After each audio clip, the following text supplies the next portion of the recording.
Good morning. I've had 5 hours sleep, not in the cockpit locker, and I'm ready for anything today. I'm just doing a little bit of epoxying down there on the rudder post, and once that's dry, then I can tweak the rudder and insert the mylar shims into the upper bushing.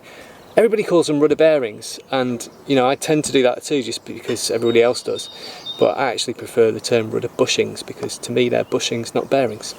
But hey, each to their own. Come have a look at what I'm up to. Here we are inside the locker, and I'm going to explain to you all the repairs that we made on this boat's rudder.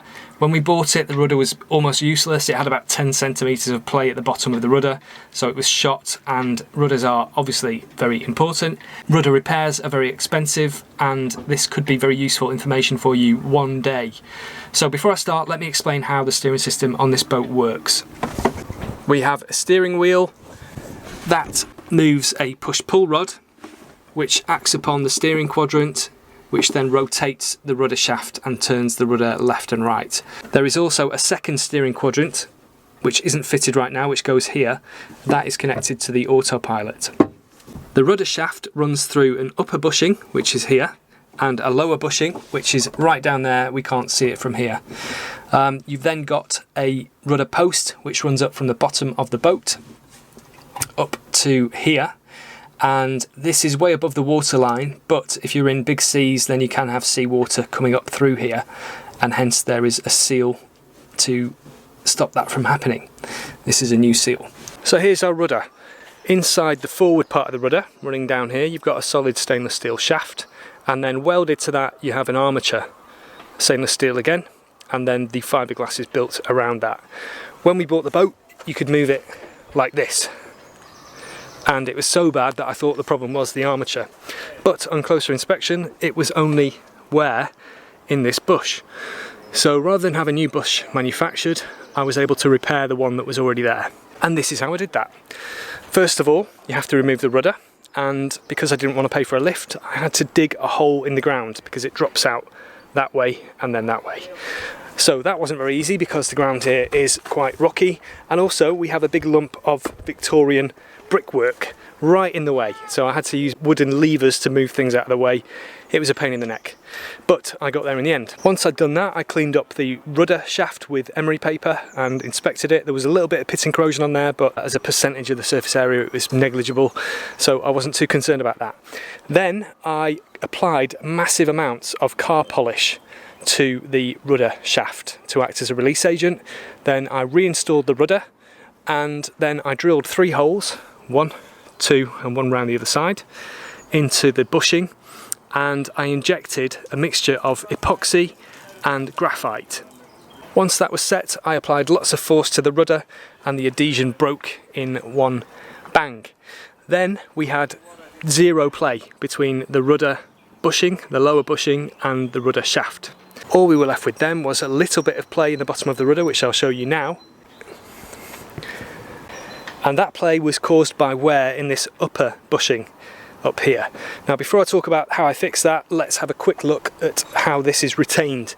You have a retaining ring here, and that screws down onto the threaded section of the rudder stock, and then once it's in the correct position, the rudder is at the right height, you lock it off by tightening this fastener.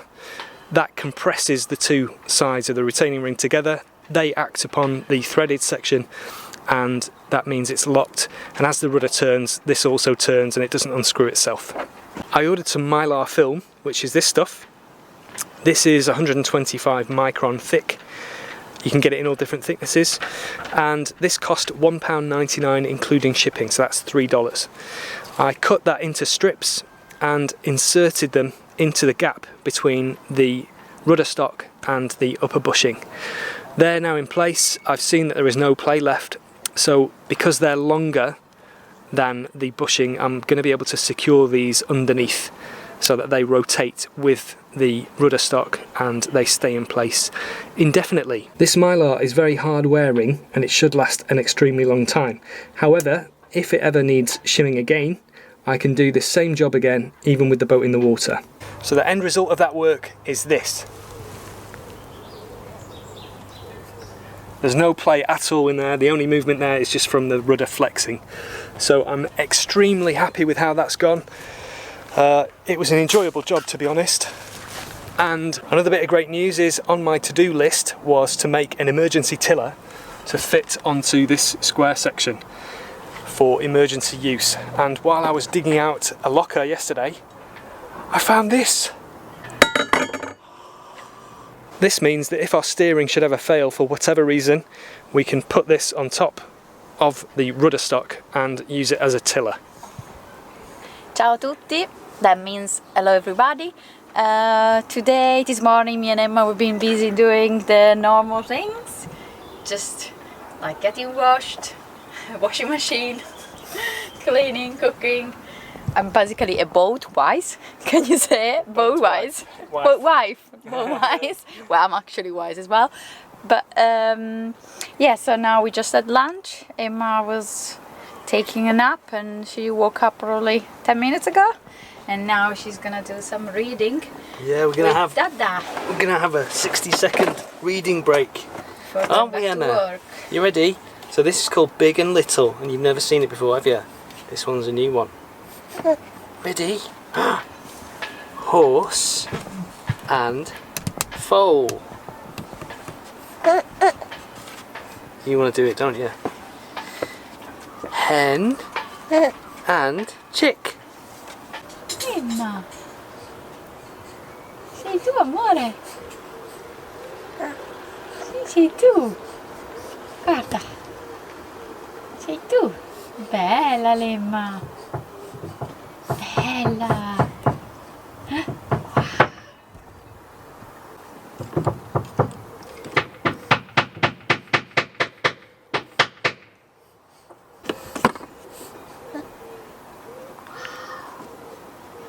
Emma.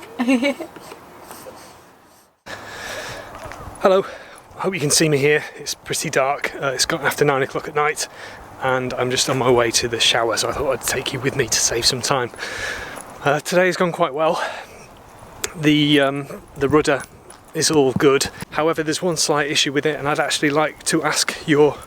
Oh, there's a frog. Hello, frog.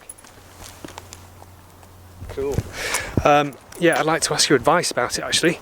Basically, as you can imagine, setting the rudder shaft in an epoxy, when it broke with the release compound, it was very, very tight. So I wanted to give it a little bit more freedom of movement. So I put some water and baking soda in there to act as an abrasive paste and open out the diameter a little bit. So that kind of worked, and then afterwards I tried to get rid of it with vinegar, and it did improve things. But leaving the boat for a couple of months, I was here in February doing that, it got jammed. So basically I've freed it now, fortunately. What was happening today was the rudder post, the stainless steel tube that goes through the rudder post, was starting to rotate. So I clamped it up with lots of hose clamps and then I freed it. So now it's the rudder stock turning as it should be. But it is still too tight. Tomorrow my plan is to either put in WD-40 or gear oil to try and lubricate that and allow it to turn. It's something that will work free eventually, you know, but I don't want it to kind of jam up on us in the near future, because that would not be good. So if you've got any advice about that, I'd be interested to hear your comments. And the other thing, this is a long shot. If anybody knows somebody in Kent, we are near Rochester. If anybody knows anybody near here with a drone who might want to have some kind of free advertising in exchange for footage. We've done this in the past. We did it with one of our honeymoon videos. We got some great quality footage from somebody and we just put a big watermark on the video, and it was win-win for all of us. So if anybody knows somebody who might be interested in filming us going in the water with a drone, then get in touch with us and we might be able to arrange something. Okay, that's it for tonight. I'm about to jump in the shower and then I've got lots of things to do. So I will look forward to seeing you tomorrow. And in the meantime, Rossella's not here, but ciao!